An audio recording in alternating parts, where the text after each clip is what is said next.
very vocal criticism against the Congress and the leadership in Delhi is that there is a certain degree of political considerations behind this decision. The important related events being Jagan Mohan Reddy hitting the political scene, making definitely recognizable inroads into the political arena, and a certain degree of resurgence on the part of TDP. So Congress wanted to minimize the political losses in the coming general elections, and that's why they are pushing this issue of Telangana. To what extent that holds good? It's a good question. On 9th December 2009, when the UPA government took a decision in favor of Telangana, Mr. Jagan Mohan Reddy was yet in Congress party, had not yet become a rebel, had not yet become even a dissident, had not yet quit Congress party. Why did the Congress party take a decision then? Why did TDP support formation of Telangana state during that period, on the basis of which this decision by UPA government was taken? An all-party meeting was convened by Mr. Roshaiya on 7th December, at which all these parties, BJP, CPI, TDP, even Chiranjeevi's party at that time, supported Telangana state. It's they who have staged a somersault. Congress party has not staged a somersault. Congress party recognized that they are trying to keep up the integrity of the state in spite of separatist feelings in both the regions. And the Congress party found it difficult. And it had to respond to the ground realities. It had to respond to the aspirations of people. Andhra rulers will be based in Hyderabad for 10 years, that being going to be the joint capital. Is that a wholehearted demonstration of sense of accommodation on the part of Telangana people and leaders, or an inevitable acceptance on your part?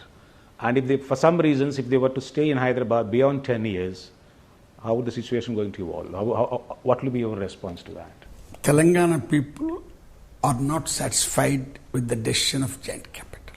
Really? However, they are reconciled. Because in any conflict,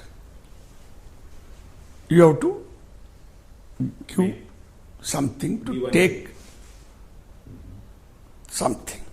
So it's a part of give and take. So as a senior cabinet minister at the centre, how do you look at the enormity of building a new capital that can meet the demands of the present times, costs involved, time involved? Suppose for some reasons, if the joint capital got to be there for a little more than 10 years, would you foresee any problems, or the spirit of give and take can be expected to continue? I don't think that will be required. People of Seemandhra will have to choose a place. What's appropriate for them? If the people of Seemandhra cannot agree upon the location of a common capital, they can't agree in Hyderabad as their common capital, which is distant for each one of them. If you want to make it explicit, what are those 2 or 3 basic perceptions that propelled this whole agitation for the last over 6 decades? And now, number 1, government employees of both the regions were never reconciled. Number 2, people of Telangana, rightly or wrongly, have felt consistently and vehemently that their job opportunities and seats were denied. The farmers of Telangana have always felt that their river waters have been unjustly stolen. I am not saying all these charges are correct. They may be very wrong. I don't know. I am not an expert.